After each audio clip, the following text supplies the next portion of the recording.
အားလုံးတာရီဇောပါအရခမီဒီယာကပဲလေကိုစလိုက်ပါရယ်အင်းဒီခါ1380ခနိုင်ခုနိုင်ပရာဒူလာဆန်73ရနီအင်းဒီမှာ940နိုင်ပြီရခိုင်နိုင်ငံအရှုပ်ချအာဏာကြားဆုံးရနေဖိုက်တဲ့အတွက်ကောင်းတကူတသေးတလေးတစားနဲ့ဥညခန်းအစီအစဉ်ဖိုက်ပါရယ်အင်းဒီအစီအစဉ်ကိုကျွန်တော်တို့အစီအစဉ်9ခုနဲ့တောင်ဆလာဖို့ဖိုက်ပြီးကြီးအစီအစဉ်တိုင်းမှာကျွန်တော်တို့ရခိုင်နိုင်ငံတော်အလင်အားအလေးပြုဖို့ဖိုက်ပါရယ်အစီအစဉ်တိုင်းမှာရခိုင်နိုင်ငံတော်လွယ်လွယ်ရေးအတွက်တိုက်ပွဲဝင်သားပြီးလာခတွေအာရခသူတွေတော်ကြီးကိုအလေးပြုဖို့ဖိုက်ပါရယ်အစီအစဉ်3မှာရခိုင်နိုင်ငံတော်တိခရန်ကိုဂုံပြုတီဆိုလာခဲ့ဖို့ဖိုက်ပါရယ်အစီအစဉ်4မှာကျွန်တော်တို့အမေရိကန်ရခိုင်လူမှုအဖွဲ့အစည်းဥက္ကဋ္ဌဦးစိုးဝေစံက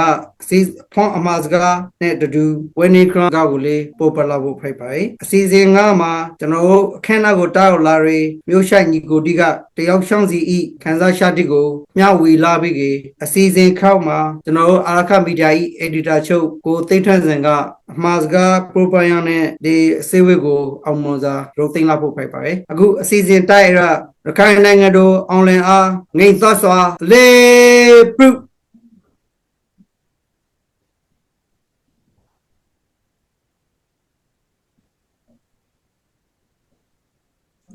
နေမေအစီအစဉ်နိုင်ရခိုင်နိုင်ငံတော်လွယ်လွယ်ရေးအတွက်တိုက်ပွဲဝန်အသပိလခခဲ့တဲ့အာရခသူရကောင်းတီအားလုံးကိုငိမ့်သက်စွာအလေးပြု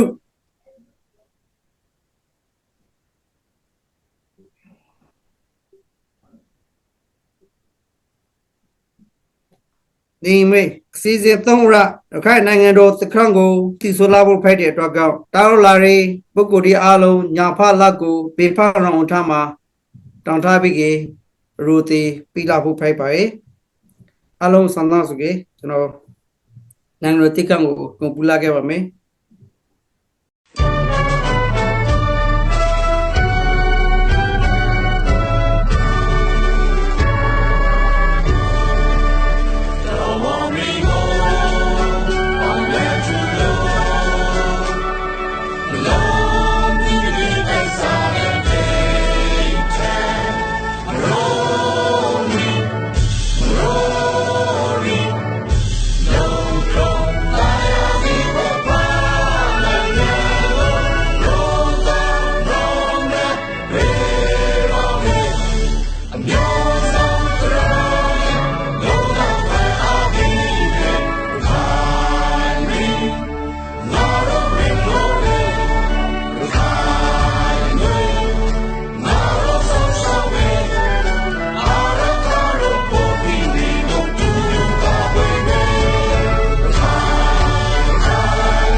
ဒီမေအားလုံးကျေးဇူးတောင်းပါတယ်ဒီအစီအစဉ်လေးရတောင်တော့ရှိုက်စီလေးခုနိုင်ပါတူလာဆန်73ရာနီမှာကြာတော့ဒီ240 degree မြောက်ရခိုင်နိုင်ငံအချုပ်ချာကြားဆုံးရနေအခမ်းအနားအဖွင့်အမှားစကားကိုအမေရိကန်ရခိုင်လူမှုအဖွဲ့အစည်းဥက္ကဋ္ဌဦးစိုးဝေစံအားပုဂ္ဂပိလာဖို့ပန်ကိုက်အပ်ပါတယ်ဥက္ကဋ္ဌကြီးပုဂ္ဂပိပါဟုတ်ပါရဲ့အောက်လောက်တာလီစောပါဒေဇာအဒေအေဒီဝေဝန်ဒီပြည်သူမိသားစုဝင်များမိတ်ဆွေဒီအားလုံးကိုကျွန်တော် AAC ဥက္ကဋ္ဌအနေနဲ့လေးစားစွာနှုတ်ခွန်းဆက်ပါတယ်ဒီနေ့ဒီဇင်ဘာ30ရက်နေ့ဒီရခိုင်နိုင်ငံဂျာဆွန်ခါရီတမိုင်းဝန်နိအိုက်ဘီရခိုင်လူမျိုးတွေအတွက်နာဂရမှုတတိယမှုတောင်ကန်းစာနဲ့အနာဂတ်အတွက်တာဝန်ယူရဖို့နိတနီထိုက်ပါတယ်ရခိုင်နိုင်ငံရဲ့အချိန်တစ်ခုမှာကိုယ်ပိုင်အုပ်ချုပ်ခွင့်ကိုယ်ပိုင်အာဏာကိုယ်ပိုင်ယဉ်ကျေးမှုတွဲဆုံစွာရှိခါရနိုင်ငံတနိုင်ငံဖိုက်ပါတယ်ရေကလေးတော့နိုင်ငံရဲ့အော်အား ချိန်ပေါ်ရှာမညီများမှုအပရောငါနိပိအော်ဒီကျူကျော်မှုနဲ့အတော်ရအာနေချက်ဒီတော့ကျွန်တော်တို့ဤနိုင်ငံတော်တွေဆုံးရှုံးခါပါတယ်ဒီနည်းကိုဒီကျွန်တော်တို့တွေမကျေနပ်ဆိုတတိယတော့မဟုတ်ဘဲနဲ့ဇာဖိုက်တီလို့ရှားဆုံးခါလေးဆိုနောင်အနာဂတ်မှာထဲမဲ့ပြီးမကြားဆုံးဇီရီတော့ဇာလူရာပိုလေးဆိုဒီမေခွဲဒီကိုတီကြကြထက်ပြီးစေစားလာဖို့နင်းနေလေတော့ထိုက်ပါတယ်ရခိုင်နိုင်ငံကြားဆုံးရာခေါ်ရရခိုင်လူမျိုးကြီးသမိုင်းအစုံမဟုတ်ပါအချောရခိုင်လူမျိုးတီသမိုင်းမှာနာကျင်ကလေးတော့မဖိုင်မနီဖောင်ခဲစာယူရဖို့အခက်အခဲထိုက်ပါတယ်ဒီနည်းကျွန်တော်တို့ရခိုင်လူမျိုးတီပြေတော့ပြေပါနရာအသိအသိမှာခါခဲမှုမျိုးစုံကိုရောဆိုင်ကြရပါတယ်ဒီကလေးတော့ရခိုင်လူမျိုးတီအမျိုးသားရေးစိတ်တဲ့ရည်ကြည်မှုဘာသာစကားနဲ့ကိုယ်ပိုင်ဆုံးဖြတ်ခွင့်အတွက်ဆန္ဒတွေတခါလေးတော့မပြောက်ွေလာပါ American Community AAC အနေနဲ့ American ပြည်ထောင်စုအတွက်မိထိုင်ခဲ့တဲ့ရခိုင်မိသားစုတီအားလုံးကိုစီလုံးညီရစီရခိုင်အရေးကိုနိုင်ငံတကာကိုအသံကိုတောင်းနိုင်စီကအနာဂတ်မျိုးစားတီတော်ရခိုင်သမိုင်းနဲ့အမျိုးသားရေးအသိဉာဏ်ကိုဆာလာပြီးထိမ့်သိမ့်ပြီးနိုင်ရကိုတာဝန်အပိုင်းဆောင်ရလို့ရှိပါတယ်အခုပိုင်းရခိုင်နိုင်ငံကြားဆုံးရနီးမှာကျွန်တော်တို့အားလုံးဝန်ဒီခေါင်းတာမှာကတတိပိသတရာအဖိုက်ဒီနီကိုမေတ္တာထားရပါပဲညီညွတ်မှုမရှိဘဲဆုံးရှုံးရဖို့အသိပညာမရှိဘဲနဲ့ခရီးခံနိုင်ဖို့မဟုတ်အမျိုးသားရေးတတိမရှိလို့ရှိရင်သမိုင်းကထက်ခါနောက်ထပ်ပြည်နေပြီးတော့ကဖို့ထိုက်ပါတယ်ဒီကေကျွန်တော်နောက်ဆုံးအနေနဲ့ရခိုင်နိုင်ငံတော့အပါပိခခဲ့တဲ့အဖို့အဖွားဒီအမျိုးသားသူတွေကောင်းဒီနေ့ဒီဒုက္ခတော်မျိုးစိဖက်တွေရခိုင်ပြည်သူတီအားလုံးကိုအလွယ်လေးစားစွာအမတရဂုဏ်ပြုအပ်ပါတယ်ရခိုင်နိုင်ငံကြားဆုံးခါတည်တော့ကျွန်တော်တို့လူမျိုးကြီးစိတ်တွေမကြားဆုံးပါကျွန်တော်တို့လူမျိုးကြီးသမိုင်းမှာမဆုံးပါသည်ရခိုင်လူမျိုးကြီးအနာဂတ်ကိုကျွန်တော်တို့ကိုယ်တိုင်ပေါ်ရီစလာကိုဖိုက်ပါတယ်အားလုံးကိုကျေးဇူးတော်ပါတယ်ကြပါပါဟုတ်ပါတယ်အခုပိုင်းအာပီဖော်မတ်ကပရိုကပီရဲ့ဥက္ကဋ္ဌကိုစိုးဝယ်စံကိုကျေးဇူးအများကြီးတောင်းရှိပါတယ်ဒီအခမ်းအနားစီဇန်9အခမ်းအနားတားရောက်လာခဲ့တဲ့မြို့ရှိုက်အကိုင်ကြီးကိုဒီကအသီးသီးဖော်စကားမျှဝေပြီးလာဖို့ဖိုက်တဲ့အတွက်ကြောင့်ဂျပန်နိုင်ငံကတာရောက်ပြီးနေကိုစိုးနိုင်ကိုမျှဝေစကားပို့ပြပြီးဖို့ဖိတ်ခေါ်ပါတယ်ဟုတ်ပါတယ်အားလုံးပါလီတာပါလို့ပထမနှုတ်ခွန်းအာရခပြည်သူတီအားလုံးကိုနှုတ်ခွန်းဆက်တာပါတယ်ဒီနေ့ဒီကျွန်တော်တို့အရှောက်ရှာအနာကြောင့်စားနေပေါ်ရလေးစီကျလို့ဟာဗျာနေရာနေကျခါစသည်ကျွန်တော်ခိုင်သားဒီကိုအာရခပြည်သူတီပါဒီကိုစကားတစ်ခွန်းကျွန်တော်ပရိုရှန်ပါတယ်ကျွန်တော်အာရခတရှုပ်ပြီးပရိုပန်ပြီးကေကျွန်တော်အာရခအရှောက်ရှာအာနာကြားဆုံးခန့်သည်ကျွန်တော်အာရခနိုင်ငံကြောင့်စားမဟုတ်ပါအာရခအရှောက်ရှာအာနာကြားဆုံးခန့်သည်အာရခတဆိုရရခိုင်တကြားဆုံးခန့်ဖိုက်တယ်ရကောရခိုင်မကြားဆုံးအောင်ဒီထမကရာသူကိုတိုးလန်းနေအောင်ရခိုင်တတ်ကိုနေပြီနာဒီထမကဝဝပေါင်းပုတ်ပြီးကေအာရခတတ်တော်မှာနေပြီနေစိတ်သေးစိတ်မတိလဲဝင်နှလုံးနဲ့ပြည့်စုံစိတ်သေးစိတ်မတိအိထမကပုံမပလာအောင်ဥပုံဆောင်ရပြီးကေအမလို့ကအသီးသေးနေပြီကျွန်တော်ရခိုင်တတ်တော်မှာမှုထောက်ဖို့အတွက်ကိုကျွန်တော်အင်းကအလေးထားပြီးပရိုဂရမ်နဲ့ကျွန်တော်ငုံရှုပ်ပါတယ်ဟုတ်ပါတယ်အခုပိုင်းကျောင်းချာနာဂျာဆွန်ခရန်ဤစီဇန်မှာဂျာဆွန်ခရန်ဤဒီကအကောင့်နဲ့ရန်အာနေချက်ကိုဖေးဆွာပီလာဖို့တာပရိုဂရမ်ကိုဆွနိုင်ကိုထူပန်ကျေးဇူးတောင်းရှိပါတယ်ဒီနောက်တာရောလိုက်နီကိုဒီထေကကိုရေကျိုသန်ဖိတ်ခေါ်ပါတယ်မာစကားပရိုဂရမ်position ပဲကိုရေကျိုသန်ဟုတ်ပါတယ်ဒီနေ့က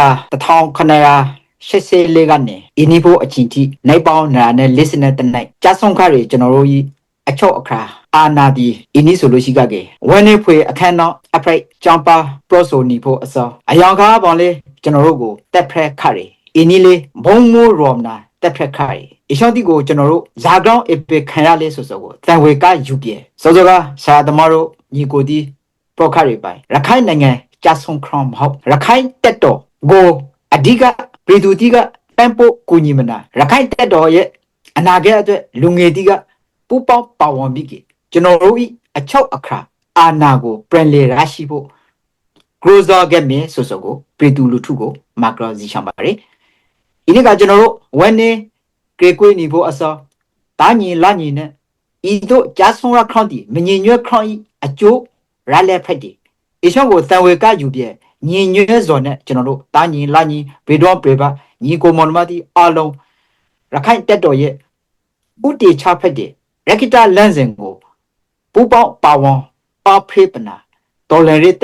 ရက်ကိုအောင်မရောစွာဆောင်းနွေနိုင်ခဲ့ပါစီလို့နာနဲ့ listener တဂရိမ်တော့ကျွန်တော်တို့အခမ်းအနားအချုပ်အခါကြာဆုံးရီနေမှာအမနာစကော program နဲ့နေပြီးတော့ပြည်သူကိုဂရဝပူပါတယ်တာလီစောပါ ဟုတ်ပါတယ်အခုပိုင်းခိုင်စာရှာတိကိုမျှဝေအားပေးလိုက်တဲ့အတွက်ကြောင့်ကိုဝေးကျွတဲ့ အမေရိကကိုအထူးပန်ကျေးဇူးတောင်းရှိပါတယ်ခဏစီစဉ်ငါကျွန်တော်ကိုယ်တိုင်ကလည်းအစိဝေးတာခဏတာအောင်နေသူပဲတော့ကျွန်တော်ပွန်စကောက်လေးပို့ပြပါမယ်ကျွန်တော်ကတောင်းစင်ဖိုက်ပါတယ်Arcan American Community အတောင်းလမှုတရားလေးဖိုက်ပါတယ်အခုပိုင်း1360ခဏခုနိုင်ပါဒူလာဆန်73ကနေမှာကြားရောက်ဒီ140တကိန်းမြောက်အခိုင်နိုင်ငံအချုပ်ချာအာဏာကြားဆုံးရနေအခိုင်နိုင်ငံအချုပ်ချာအာဏာကြားဆုံးလိုက်ဆိုတော့အခိုင်လူမျိုးတီကိုကမာကိုဖက်တိနိုင်ခွန့်ကိုအမျိုးသားအရှောင်းရှောင်းတယောက်ကိုတယောက်စီစီရုံနဲ့ကုညီပိုက်ပန်ပိုဖေးမခွန်တီမွေရပါလူခွန်ရီအစားရင်းအားလုံးသောရာသီဆုံးရှုံးလာခွန်နဲ့တထဲတေပေါ်ဖိုက်ပါယေစုကောင်းလေးအနိကနေရာတိုင်းမှာစီယုံကျောင်းပေသူပိုင်းအဆောက်အုံအပိုင်းမေပေသူတိကအစဘုံကေသက်ဖက်နိခံကိုခံနေရခံဖိုက်ပါဆိုဒီရှောင်းတီပေါ်လျောင်းကျွန်တော်တို့ဤလာရှိကျွံပွားမှာရှိနေဆိုစကိုငောင်းလုံးမအောင်ထန်ထန်ခါကပတ်သက်နိခံဖိုက်ယေရှောင်းတီအားလုံးကိုကျွန်တော်တို့ကပြန်ပြီးသုံးသပ်ကြလက်ကဇာအတွက်ကောင်ကျွန်တော်တို့ဒီဆုံးရှုံးလာခါလေးကိုစွနိုင်စောပိုင်းကပိုလခါပိုင်းအခိုင်တဲမတူဂိုင်းတက်တော့ကြာဆုံးလို့ကြာဆုံးကဖိုက်ပါရန်ထင်းမှာလေတမိုင်းရဆိုလို့ရှိလေအရှောင်းရှောင်းတိစီလုံးညီမှုအားနေရတဲ့ပရိသမ်ကပို့ပြီးရှိုက်ကောင်စီလုံးခဲ့ဖို့ဆိုပြီးကျွန်တော်အနေနဲ့စန္ဒရှိပြီး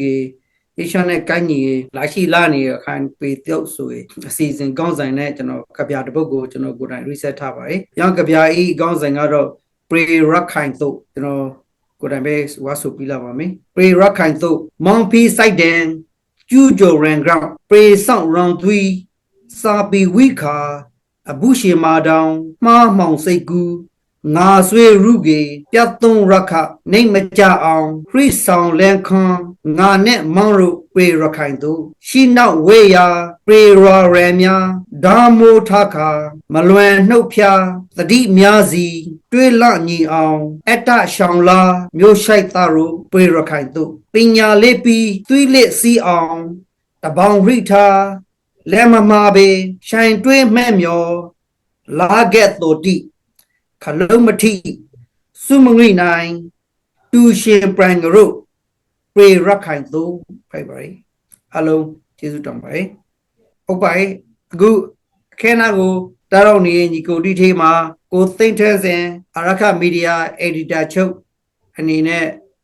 မာစကားနဲ့မျှဝေပြီးဖို့ဖိတ်ခေါ်ပါတယ်ကိုသိမ့်ထဲစဉ် ဟုတ်ပါရဲ့ကျေးဇူးတင်ပါတယ်ကိုတော့တဲ့စာတော့တဲ့နဲ့တို့တားတော့လာခဲ့တယ်ဆိုရဲကြောတဲ့ဒီပိကေစာဆိုနိုင်အားလုံးကိုကျွန်တော်တို့ကျေးဇူးတင်ပါတယ်ဒီနေ့ကုလိုရဆိုကတော့ခါအာရခမီဒီယာကနေပြီးခဲ့တို့ရခိုင်ပြေရခိုင်အချိုးအချာအနာရခိုင်ပြေသူများလာအောက်ကိုကြားတော့တခါပြီးခဲ့အာရခပြေသူပြေသားတိလူတစ်ပါးမှာကျွမ်းဖိုက်ရောက်လာတယ်နိုင်ပေါင်းနာရာနဲ့လေးစင်နဲ့နိုင်မရောလာပြဖိုက်ပါဒီကနာရာနဲ့လေးစင်နိုင်ဆိုတော့ရာစုနိုင်ပေါင်းနှစ်ခုနဲ့တဝက်ကြားလာပါပုံလိုက်ဆိုကေကဘာမှာကောက်ကောက်ခရီလေးရတယ်ဒီသူတစ်ပါးလာအောက်ကိုကြားတော့ခရမျိုးဖိုက်ပါဒီကရရှာရဲကျွန်တော်တို့ဒီအမေတန်မမီး